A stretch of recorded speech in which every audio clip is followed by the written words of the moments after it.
Well,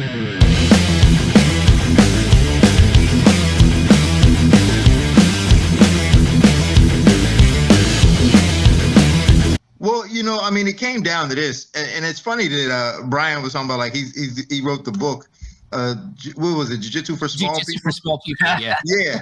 And that's really why I got into it, because I was small. You know, I was in middle school, I was like 70 pounds, and high school, like 100 pounds. So, you know, when you're a man or a young boy, teenager growing up, and you're the smallest dude, like, you know, you kind of like, you don't want to get beat up.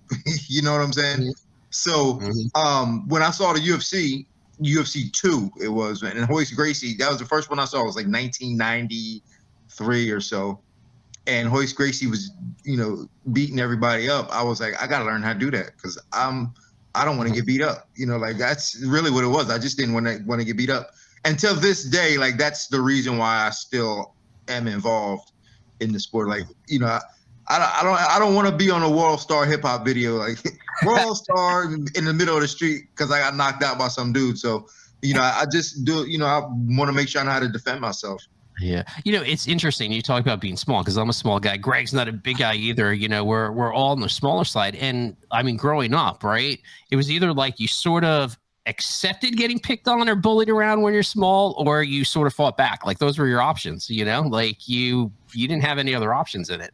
No, you didn't. Yeah, I mean, for me, it was like, or like, if you, like, a lot of like smaller guys can be kind of class clowns, and they make everybody laugh. Mm-hmm. And I think like that might have been like, at time, like, I was an introvert, but like, I think that, like, to take away attention from me, to like divert attention, like, I would be kind of try to be funny and put the attention back on somebody else. So I think that was the way I kind of dealt with it at first. But I was like, man, this ain't gonna last forever.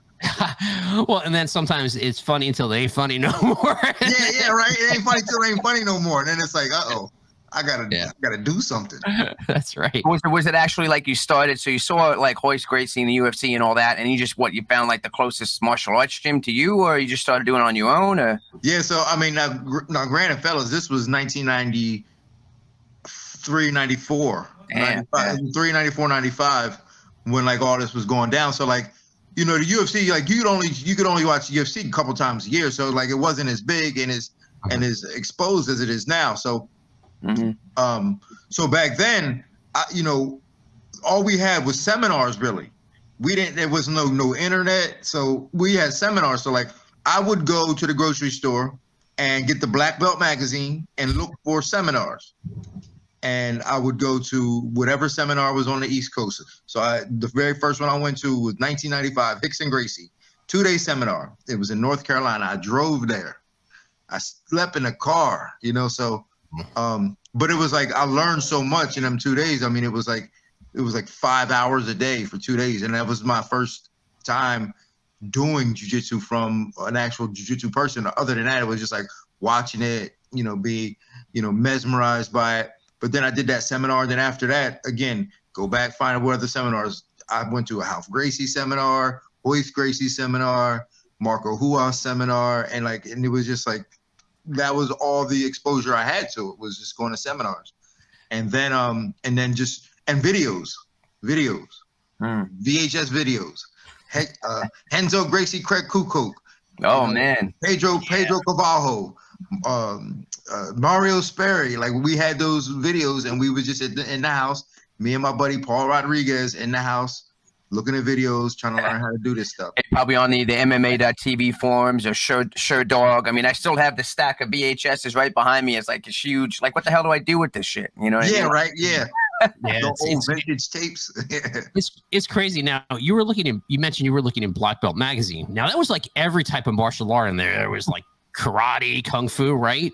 Mm-hmm. Was there a lot back then when you were looking for these jiu-jitsu seminars? I'm assuming they were pretty sparse. Like, there was just one here, one there. There probably weren't that many back then. No, it wasn't. That's why, I mean, I always had to check. It wasn't. And it was like, they would be, I mean, because you're right. It was like, they would have stuff for like, you know, Kyokushinkai karate and Taekwondo. I mean, it was everything, like stick fighting, you know, so like, I would just look for just whatever, jiu-jitsu, whatever, Brazilian jiu-jitsu, Gracie. I would just look for whatever, man. So, I mean, it was few and far between, but I got my fix just because like I'll be at the house and me and my buddies would just roll around in the grass and play around and figure out how this works and I'd try to wrestle with some wrestlers and that was in high school and just seeing how this worked, man. And that was kind of how I got started. Wow. Yeah. I mean, I love that because, I started like 1999. It's the same thing. Like you're trying to get the magazines. You're like, oh, let me order this VHS. And you mentioned Marco Huas. And like, to me, that was like one of the pioneers of like, really mixing like everything together, like Muay Thai. He was like awesome with that. But yeah, so like at what point did you realize as far as like you were seeking out, obviously, because you saw the Gracie name and jiu-jitsu was like, and then at what point did you realize, wow, I got to actually separate the disciplines and then start mixing this like in a true eclectic kind of way? Well, I mean, it always was like that for me, honestly, because so about a year of me just kind of playing around, I started doing like these shoot fighting competitions. They were in Miami. And it was essentially what amateur MMA would be today. So like that's really what the rule set was kind of like. So I started doing that. So like I knew from the beginning that like I didn't have a background in anything, and most of the guys that fought in that were like specialists in something. So like it was like they would be like a wrestler or a karate guy or a jiu-jitsu guy, and those are the guys that I was fighting. So like I knew from the beginning, I said, all right, if this is a kickboxer or a karate guy, I got to take him down. And then if it was a wrestler, I go, I'm going to let him take me down and I'm going to submit him. And then if it was a jiu-jitsu guy, I would just go, all right, I'm going to keep this on my feet and just try to knock him out. So I knew from the beginning to try to find the weakness in anybody. So like I knew, that was always my mindset. I never had a filter towards the game and go, all right, this is what I am. I always thought whatever somebody else is not good at, that's where I'm going to fight. That's where I'm going to beat them. It's funny. Frank Shamrock told us a story about how he used to go in the dressing rooms for Ken Shamrock to see what type of outfit the guy had in order to fight them, which is the same thing you're saying. Like he used to be like, if it's a karate guy, here's my here's my tactic, right? Here's how I'm going to fight them. It's interesting that like at the beginning it was looked at because people that's what made fighters like you great. You were striking, you were doing jiu-jitsu, at the very beginning of this, because so many people were one-dimensional at the very, very beginning of MMA. Yeah, and when I look at the game now, like everybody's so good at everything. So it's like, like everybody's so good at everything and everybody's complete. So like to even suggest that somebody's a complete fighter is almost redundant because that's really what it is. Like everybody is. But I still look at the game the same exact way where I'm always just trying to find weaknesses of people. So as I'm coaching fighters, I'm always looking for the weaknesses of their opponents. Now, they're not as apparent as they used to be. Like if a guy was a wrestler back then, he had zero striking. Right. Nowadays, everybody's good at everything, generally good at everything, but everybody still has weaknesses. So the goal for me now is to really be able to break people down and find those weaknesses, like those little micro weaknesses within their systems. Yeah. Did you ever do any, obviously you were MMA focused, but did you ever do any specifically grappling only competitions? Yeah, I did. I actually competed in the Feli World Championships twice. The first time was in Fort Lauderdale, and I took second. I lost to Renato Tavares in the finals. And then I went to Poland and competed the year later, and I lost to an Italian guy in the first round. I mean, the rules were different, a little bit different, but yeah, I did that, and I did a couple grappling matches. Actually, the first grappling match I ever did, this is a cool story.